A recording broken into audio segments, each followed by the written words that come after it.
Muy bien, como estamos haciendo nuestro estudio del Génesis, vamos a hacer una brevísima introducción al libro.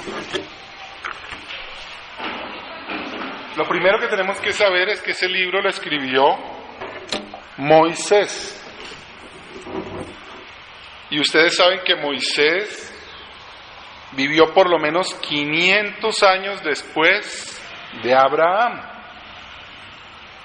Y Abraham no fue el primer hombre sobre la tierra, sino que pasaron muchos años entre Adán, el primer hombre, y Abraham. De tal manera que, por supuesto, Moisés no fue testigo ocular de lo que está relatando aquí. Pero ustedes y yo podemos saber una cosa, y es que Moisés fue inspirado por Dios para escribir todo lo que escribió, es decir, podemos nosotros saber que todo lo que está escrito aquí es palabra de Dios. Fue escrito por Dios mismo usando a Moisés. Por lo tanto, la primera conclusión de nuestro entendimiento del libro de Génesis y sobre todo del relato de la creación es que es un relato histórico. No es un relato mítico, no es un relato simbólico, es un relato histórico.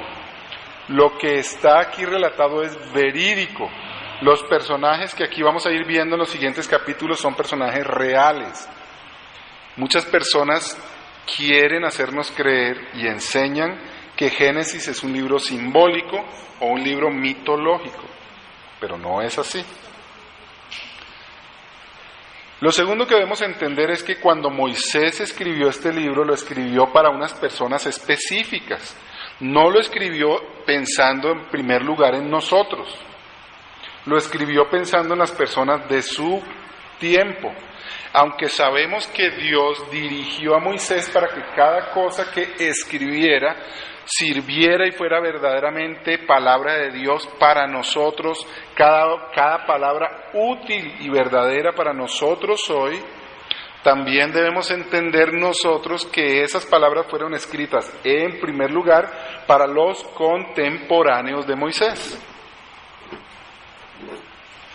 El relato que Moisés está dando tiene un modelo para que las personas de su tiempo las pudieran entender. Por eso es que el relato de Moisés, que encontramos en Génesis, se parece mucho a otros relatos que produjeron otros pueblos del mundo antiguo. De hecho, eso fue a propósito. Los israelitas habían escuchado la historia de la creación que los egipcios tenían, habían escuchado probablemente la historia de los babilónicos, bueno, aunque en esa época no eran babilónicos todavía, pero de la tierra de Ur, los relatos que ellos habían tenido acerca de la creación del mundo, y así de tal vez algunos otros pueblos. Los israelitas conocían, y Moisés, por supuesto, habiendo sido educado para ser faraón, conocía los relatos de estos pueblos, de tal manera que él usó los mismos lenguajes, la misma cosmovisión, la forma como esas personas entendían el mundo. Moisés utilizó esa forma de ellos entender el mundo para redactar el libro de Génesis, para que ellos lo pudieran entender en su forma de ver el mundo. Por otro lado, sabemos que los relatos se parecen porque, por muy desviados y desvirtuados que estén los relatos de los demás pueblos, esos relatos se desprenden de una historia real. Ustedes y yo vamos a leer en el capítulo 11 lo que sucedió en Babel, la confusión de las lenguas. Ahora, cuando los pueblos se desunieron a causa de que cada grupo tenía lenguas diferentes, ellos, cada uno en su lengua, dio o un relato escrito o un relato verbal de lo que la tradición oral hasta el primer hombre, que es Adán, hicieron. Por eso muchos de los relatos, sobre todo los más antiguos, se parecen y tienen por qué parecerse, aunque ellos no son inspirados, y por lo tanto esas personas en sus relatos realmente no están diciendo la verdad, la revelación de la verdad, pero sí se parecen. Voy a darles un ejemplo que nos va a servir hasta el día de hoy. Ustedes y yo vivimos en Bogotá. ¿Ustedes recuerdan cuáles eran los primeros habitantes de Bogotá, de la sabana de Bogotá? ¿Cómo se llamaban? Los chibchas, más especialmente los muiscas, exacto. De la familia de los chibchas, los muiscas fueron los primeros que habitaron, o bueno, probablemente los primeros que conocemos de los que habitaron la sabana de Bogotá. ¿Ustedes recuerdan ellos cómo explican el salto del Tequendama en la mitología muisca? Ellos dicen que hubo una gran inundación y que Bachué vino y rompió una roca y se derramó el agua y esa inundación terminó. ¿Sabían ustedes que la inmensa mayoría, por muy lejana que sea la tribu, de todas las tribus de la tierra, tienen un relato acerca del diluvio? Cada uno diferente. Aquí tenemos a Bachué rompiendo la roca y generando el salto de Tequendama, y cada uno en su cultura, en su familia lingüística tenían un relato, pero todos tenían en común el relato de un gran diluvio. ¿No les parece eso interesante? A eso es a lo que me refiero. Cada tribu y nación han recibido de alguna manera un legado, un relato de la historia de la creación, por supuesto mitológico y muy desfigurado, pero parecidos los unos con los otros, y eso fue lo que usó Dios y usó Moisés para hacer el relato, pero no podemos confundir el relato verídico inspirado de Dios a Moisés de los relatos que encuentran los historiadores y los antropólogos alrededor del mundo. Todo esto para defender la fe, porque ustedes van a escuchar en muchas partes que la gente dice, no, es que Moisés se copió del tal no sé dónde, y de Sisemás, y de la cultura tal, y de la tribu tal, y eso es una copia. Pero ustedes y yo ahora podemos defender la fe diciendo, es verdad que se parecen, es verdad que Moisés usó el modelo de ellos, pero también es verdad que cada cosa que está en lo que Moisés escribió es verdadero, porque es palabra inspirada de Dios. Por lo tanto, una tercera conclusión que sacamos de esta introducción del libro de Génesis escrito por Moisés es que no es un libro científico. Hoy en día las personas estamos procurando, y yo me confieso que algunas veces incluso todavía trato de ver explicaciones biológicas y geológicas en el relato del Génesis. Pero el relato del Génesis no tiene como propósito explicar desde el punto de vista científico la creación del mundo. No. Porque las personas a las cuales fue dirigido este libro no tenían ninguno de los conocimientos científicos que ustedes y yo tenemos hoy. Sería muy raro querer pretender que Moisés está explicándole al pueblo israelita de hace 3.500 años la forma como Dios creó las cosas desde el punto de vista científico cuando ellos no tenían ninguno de los conocimientos científicos que tenemos hoy. Entonces, no es un relato científico, no busca explicar la forma como Dios creó las cosas desde el punto de vista de la biología, ni de la geología, sino desde la parte de cómo funcionan, para qué existen. Y ustedes hoy lo pudimos ver en el relato de el Génesis 1. ¿Para qué existe la luz? ¿Para qué existen las tinieblas? ¿Para qué existe el sol? ¿Para qué existe la luna? ¿Para qué existe la tierra seca? ¿Para qué existe la división entre las aguas de arriba y las de abajo? ¿Para qué existen los animales? ¿Y para qué existen, vamos a verlo el próximo domingo, los seres humanos?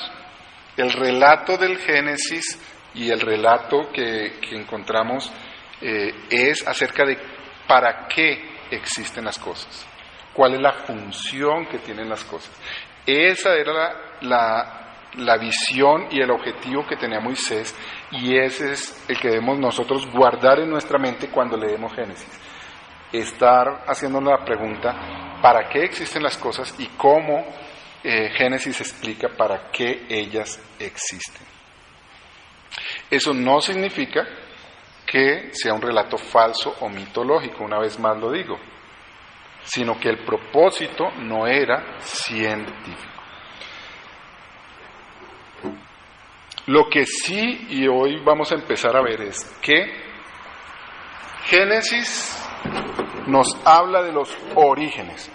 La palabra Génesis podemos también traducirla como origen.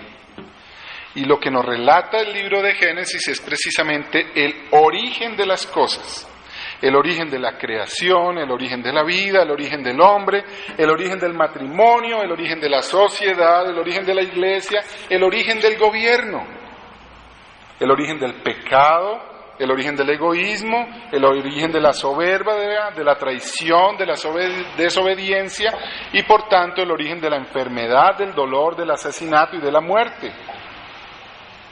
De los desastres naturales como el diluvio, inundaciones, sequías, plagas, terremotos. Génesis habla del origen de esas cosas. También en Génesis encontramos el origen de la salvación, el origen de la obra de salvación de Dios, el origen de la Biblia, el origen de la iglesia, el origen de los sacramentos.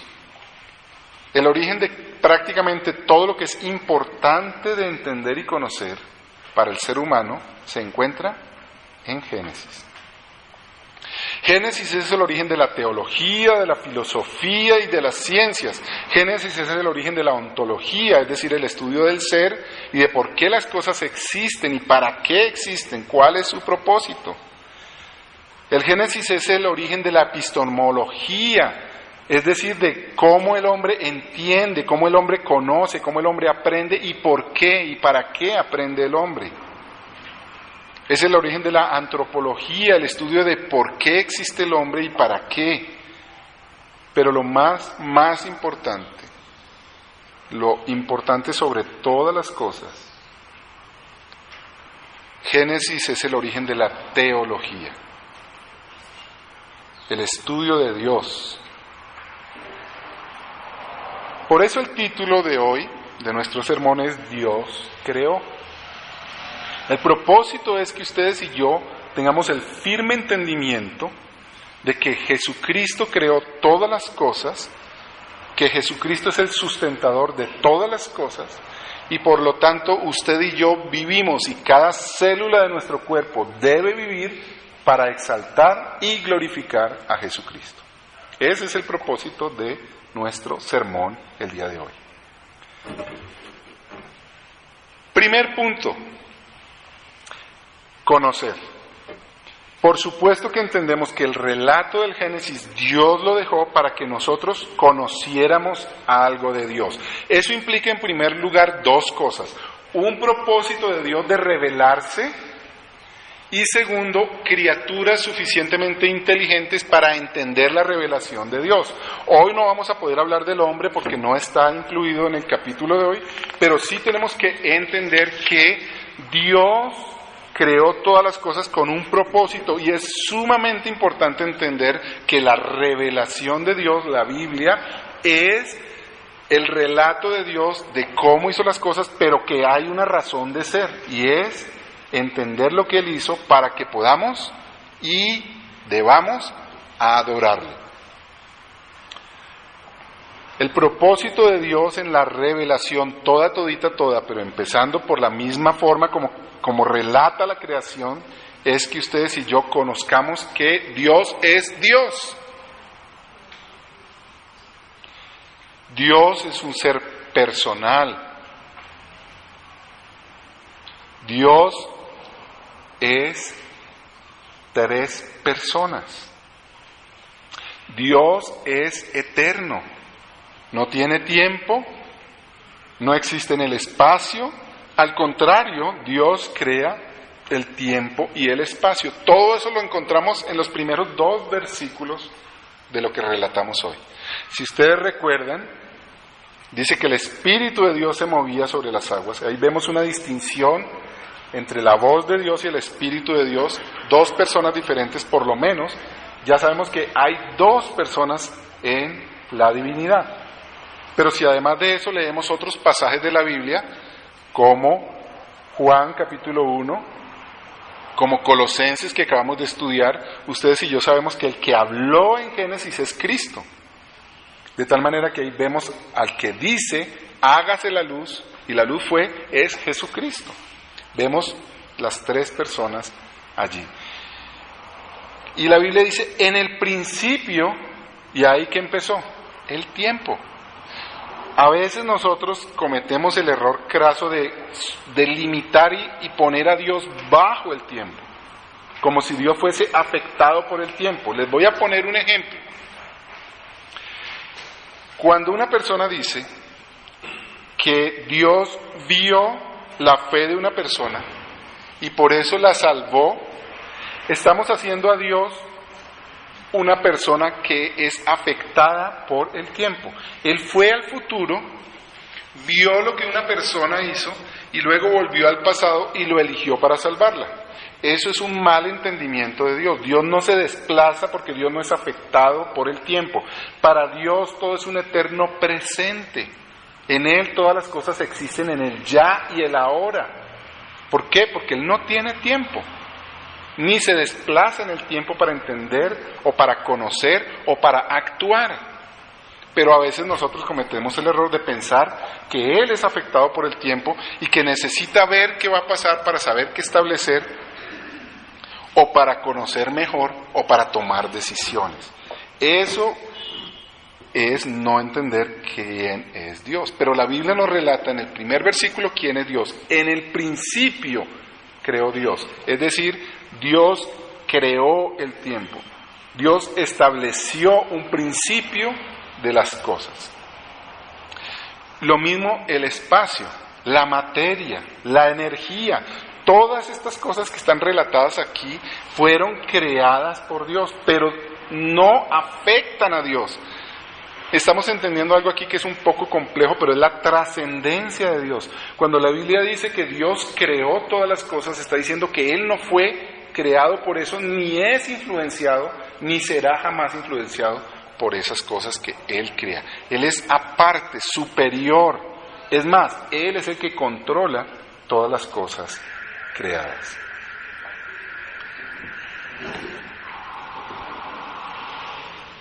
Pero como los niños respondieron hoy de una forma acertada, la Biblia dice que también este relato de la creación tiene el propósito de que nosotros entendamos su poder y su sabiduría. Las cosas creadas enseñan al ser humano acerca de el poder y de la sabiduría de Dios.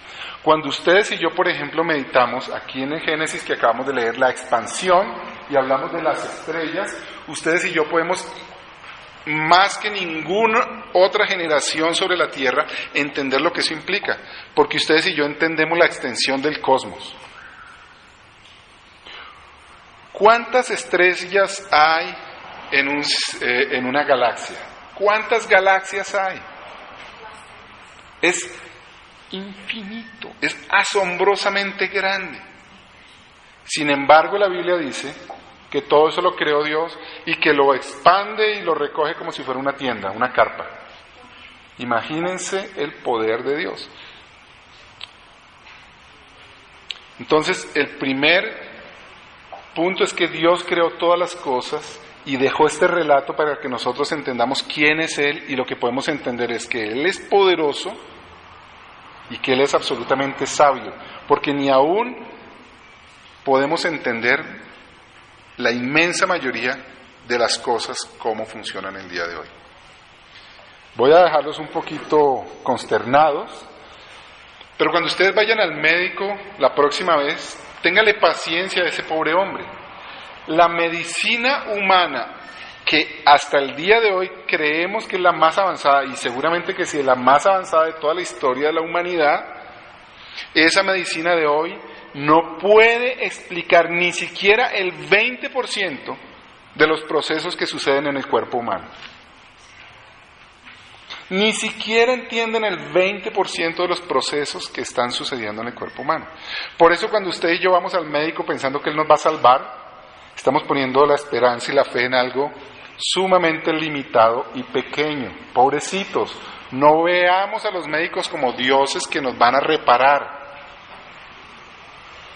y que nos van a salvar de la muerte. Claro, la medicina ha avanzado bastante y usted hágale caso por favor al médico cuando le hable, pero no pretenda más de lo que ese pobre puede dar, porque ellos no entienden la gran mayoría de lo que está sucediendo en su cuerpo. Entonces, saber que Dios es poderoso y saber que Él es absolutamente sabio nos hace tener un entendimiento de Él que es sumamente importante. Pero lo más importante es que sepamos que tiene un propósito. Dios no creó las cosas porque sí. Es más, ningún ser humano crea algo porque sí. En nuestro sermón de los niños, uno de ellos dijo que Dios no había hecho los edificios, y él tiene razón. ¿Quién hizo los edificios? ¿Quién hace los edificios? Seres humanos. ¿Los seres humanos son inteligentes? Sí, no tan inteligentes como Dios, pero son inteligentes. Ahora, ¿ha visto usted algún ser humano que haga un edificio para nada? ¿Sin propósito? ¿Sin diseño? Es ridículo. Entonces, fíjense ustedes que el tercer gran entendimiento con el relato de Génesis es que hay un propósito. Dios creó las cosas por algo, por una buena razón.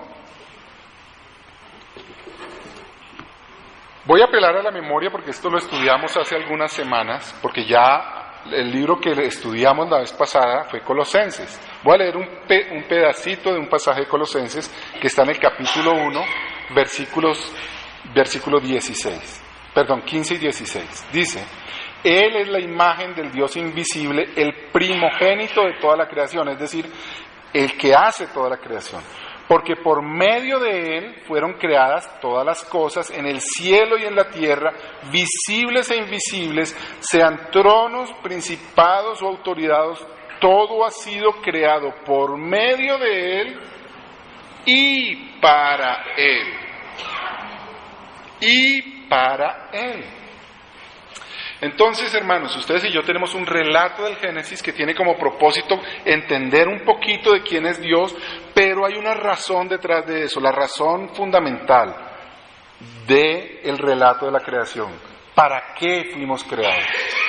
Ese fue la intención de Moisés al dejar el relato original, y es la intención hasta el día de hoy del relato del Génesis. ¿Para qué? ¿Para qué ustedes y yo sabemos que Dios creó todas las cosas con su infinito poder y sabiduría?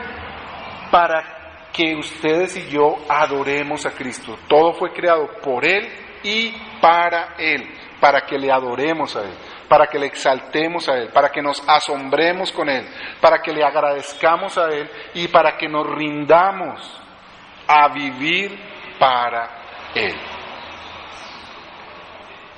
Ese es el propósito para el cual Dios dejó toda esta creación: glorificarle. La historia primigenia de la creación de todos los pueblos antiguos trataban de explicar el origen y el propósito del universo a partir de relatos de divinidades haciendo todas las cosas, para que así el pueblo pudiera adorar y servir a alguien.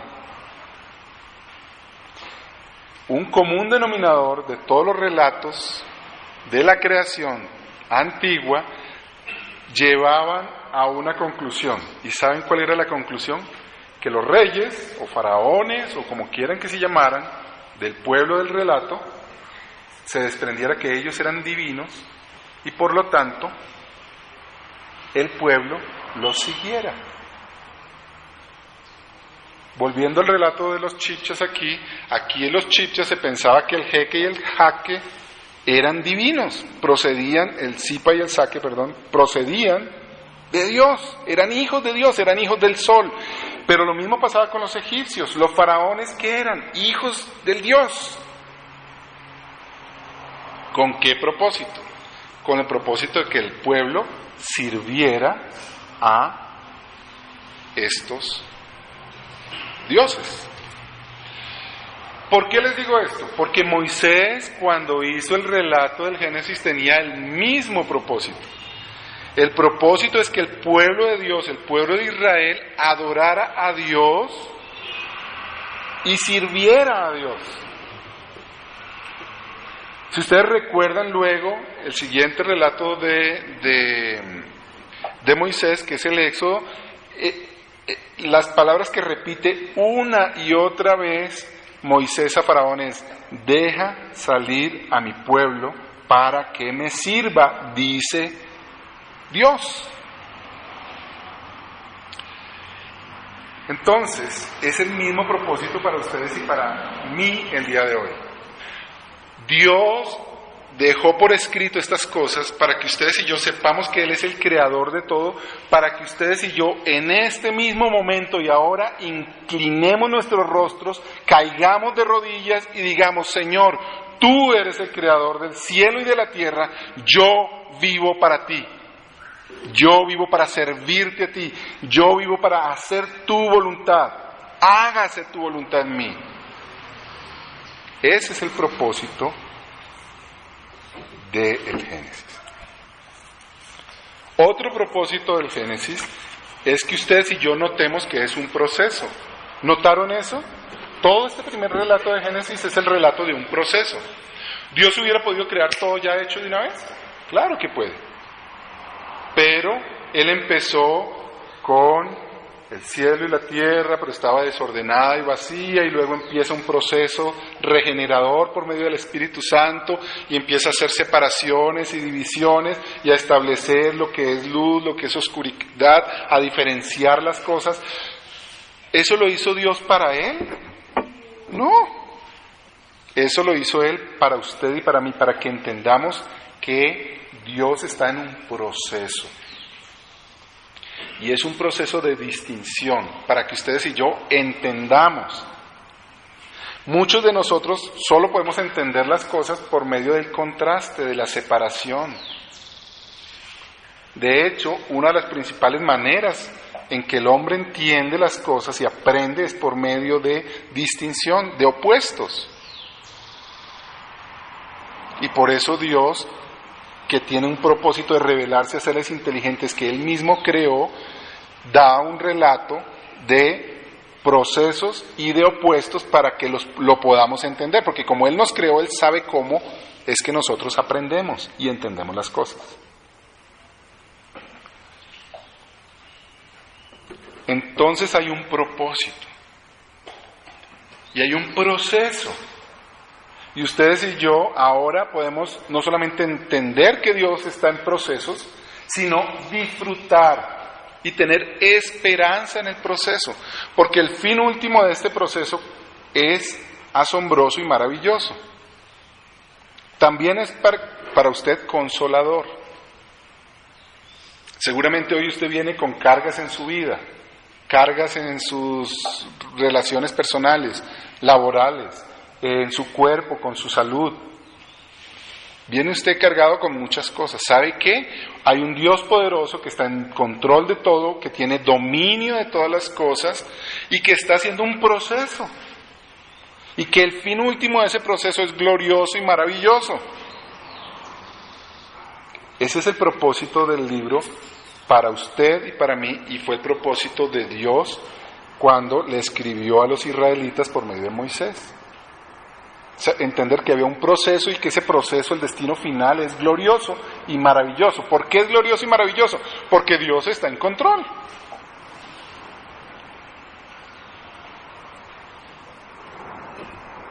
Y aun cuando en este momento hay seres inteligentes que no obedecen a Cristo, que no reconocen la autoridad de Cristo, es más, ni siquiera reconocen la existencia de Dios y de Cristo, aún así Dios está en control y Dios está en dominio y en autoridad. Por eso usted puede tener esperanza, la misma esperanza que estaba transmitiendo Moisés al pueblo de Israel cuando salieron de Egipto. Esperanza, confianza, seguridad, porque hay un Dios que está en control, poderoso. Y esa esperanza en este primer relato que acabamos de leer hasta el versículo 25. Es la más maravillosa de todas porque es la esperanza del poder de la palabra de Dios. ¿Cómo creó Dios todas las cosas? Dijo Dios, hágase, y fue hecho. El poder de la palabra de Dios. Ahora, ¿cuál es el poder? ¿Qué es el poder? ¿O quién es el poder de la palabra de Dios? Dios, el verbo, la palabra, se hizo carne. Cristo es la voz de Dios. Cristo es el que dijo, hágase la luz, y fue la luz. Cristo es el poder de Dios. Ese poder de Dios que hizo el cielo y el universo y la tierra y todas las cosas que en ellos hay, es la misma voz que ustedes y yo leímos hoy, y es la misma voz que está siendo predicada a su vida hoy. Por eso Pablo dice que el Evangelio, la palabra de Dios que habla de Cristo y su salvación, tiene poder.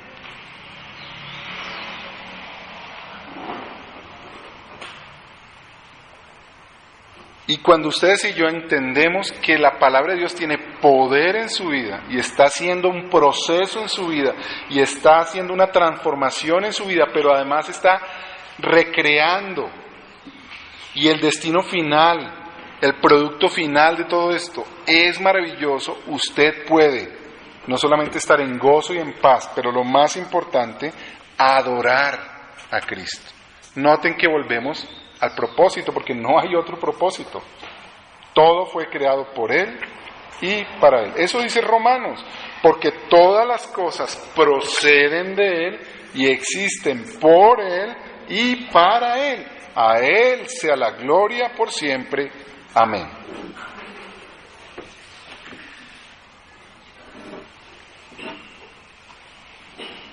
El tercer punto es que todo lo que Dios ha revelado aquí también es para que nos deleitemos en Él. Para que nos deleitemos en Él. Entonces, le conocemos a Él, le glorificamos a Él y nos gozamos en Él, o nos deleitamos en Él.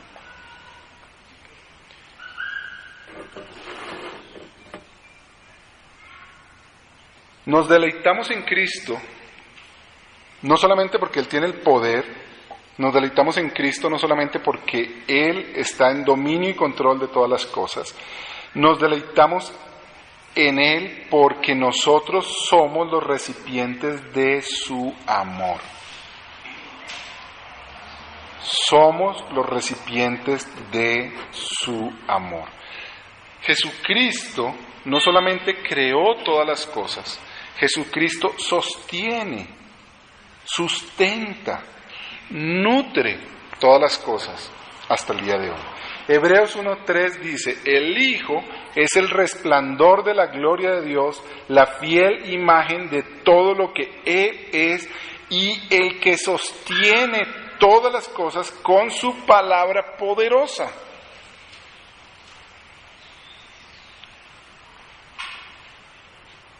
Abatidos y cansados,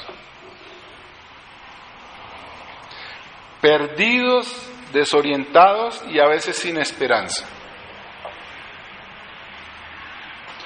Eso somos en forma vergonzosa muchas veces los creyentes.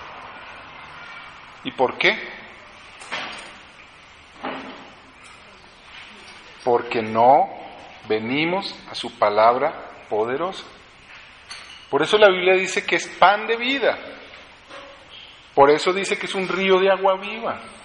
La palabra nos habla de Cristo y cuando nosotros leemos la palabra, estudiamos la palabra, nos compartimos la palabra, nos estamos alimentando de Cristo y eso da no solamente satisfacción, sino alegría, energía, gozo, deleite.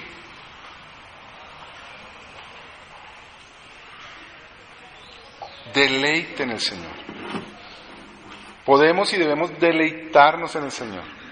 No sé si usted se deleitó en este relato del Génesis, pero si usted iba haciendo la película mental, cada vez que ve un relato de las cosas como fueron creadas, y ahora ustedes y yo que tenemos la tecnología, yo no sé si ustedes han visto esas películas que hay ahora, esos videos que hay acerca de la vida, y entonces ellos muestran cómo algo empieza, hacen unas tomas, ponen una cámara fija y siembran algunas semillas, y luego las riegan y después ponen en cámara rápida cómo eso va floreciendo y cómo sale una flor.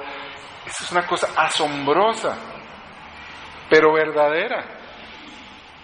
Tal vez ustedes han visto esos videos donde van a ciertos lugares donde hay tantos pájaros que se oscurece el sol y a veces hay sombra por la cantidad tan inmensa de pájaros que hay.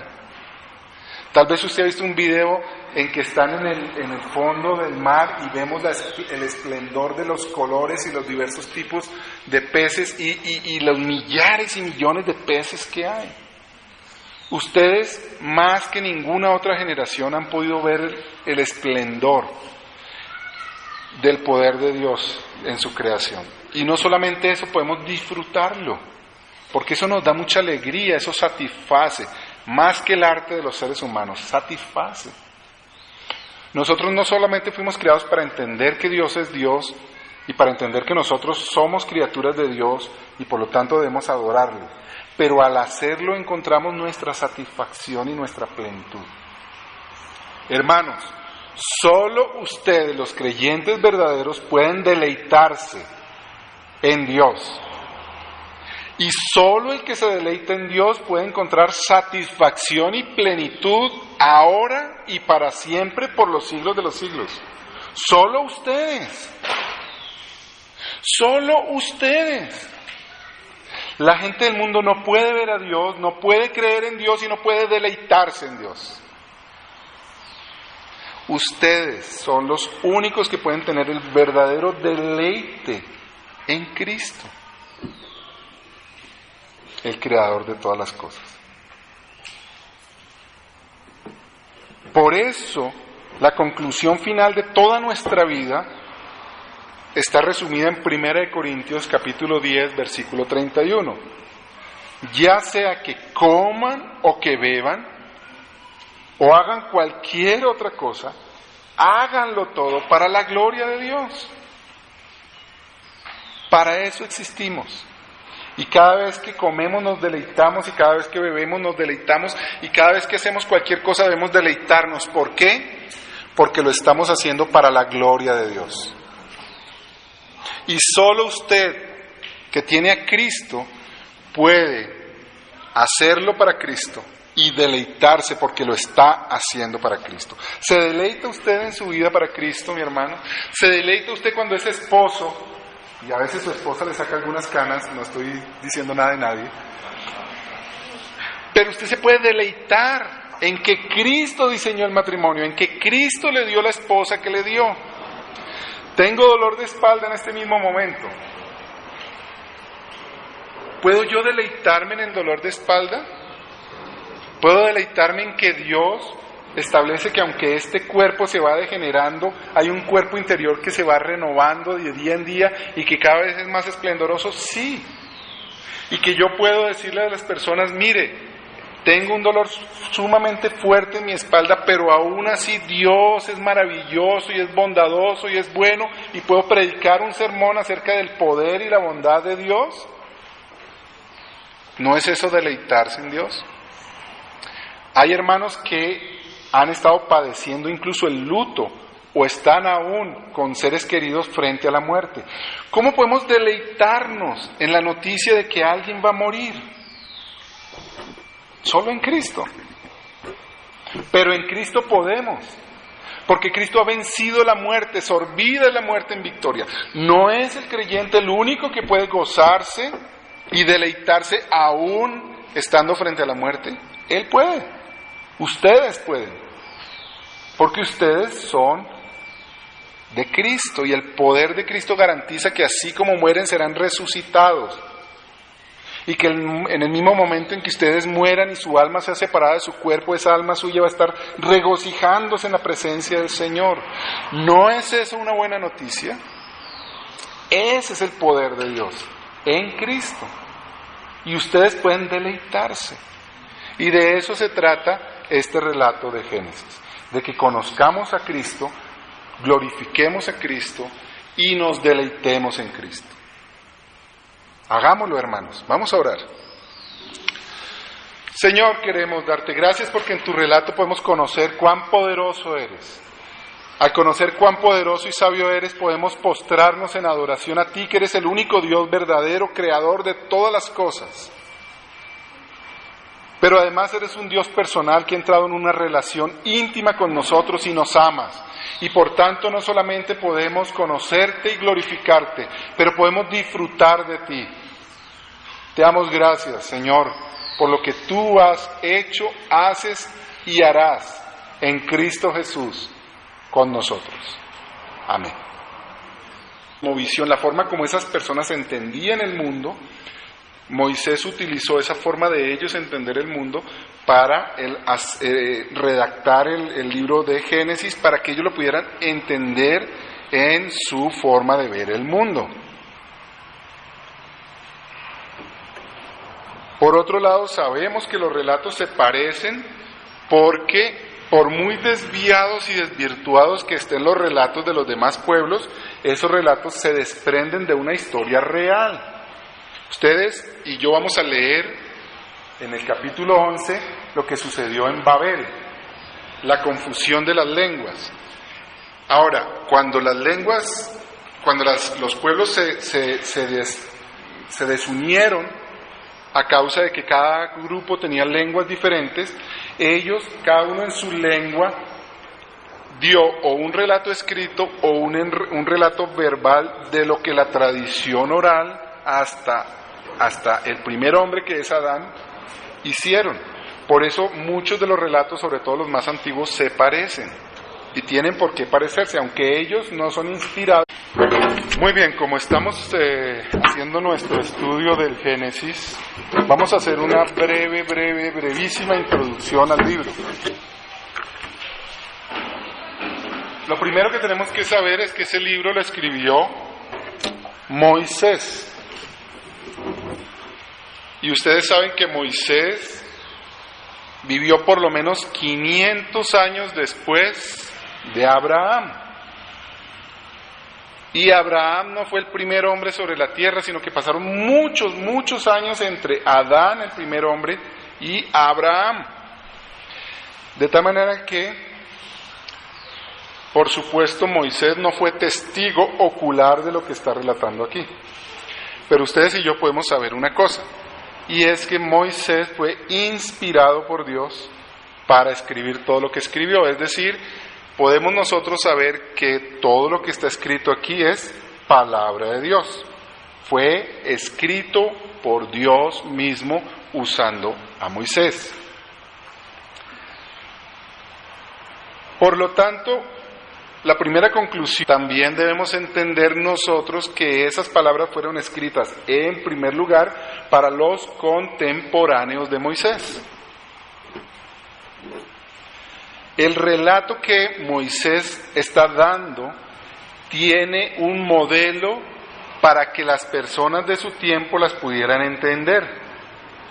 Por eso es que el relato de Moisés que encontramos en Génesis se parece mucho a otros relatos que produjeron otros pueblos del mundo antiguo. De hecho, eso fue a propósito. Los israelitas habían escuchado la historia de la creación que los egipcios tenían, habían escuchado probablemente la historia de los babilónicos, bueno, aunque en esa época no eran babilónicos todavía, pero de la tierra de Ur, los relatos que ellos habían tenido acerca de la creación del mundo, y así de tal vez algunos otros pueblos. Los israelitas conocían, y Moisés, por supuesto, habiendo sido educado para ser faraón, conocía los relatos de estos pueblos, de tal manera que él usó los mismos lenguajes, la misma cosmos, y por lo tanto esas personas en sus relatos realmente no están diciendo la verdad, la revelación de la verdad, pero sí se parecen. Voy a darles un ejemplo que nos va a servir hasta el día de hoy. Ustedes y yo vivimos en Bogotá. ¿Ustedes recuerdan cuáles eran los primeros habitantes de Bogotá, de la sabana de Bogotá? ¿Cómo se llamaban? Los chibchas, más especialmente los muiscas, exacto. De la familia de los chibchas, los muiscas fueron los primeros que habitaron, o bueno, probablemente los primeros que conocemos de los que habitaron la sabana de Bogotá. ¿Ustedes recuerdan ellos cómo explican el salto del Tequendama en la mitología muisca? Ellos dicen que hubo una gran inundación y que Bachué vino y rompió una roca y se derramó el agua y esa inundación terminó. ¿Sabían ustedes que la inmensa mayoría, por muy lejana que sea la tribu, de todas las tribus de la tierra, tienen un región de nuestro entendimiento del libro de Génesis y sobre todo el relato de la creación, es que es un relato histórico? No es un relato mítico, no es un relato simbólico, es un relato histórico. Lo que está aquí relatado es verídico. Los personajes que aquí vamos a ir viendo en los siguientes capítulos son personajes reales. Muchas personas quieren hacernos creer y enseñan que Génesis es un libro simbólico o un libro mitológico, pero no es así. Lo segundo que debemos entender es que cuando Moisés escribió este libro, lo escribió para unas personas específicas. No lo escribió pensando en primer lugar en nosotros. Lo escribió pensando en las personas de su tiempo. Aunque sabemos que Dios dirigió a Moisés para que cada cosa que escribiera sirviera y fuera verdaderamente palabra de Dios para nosotros, cada palabra útil y verdadera para nosotros hoy,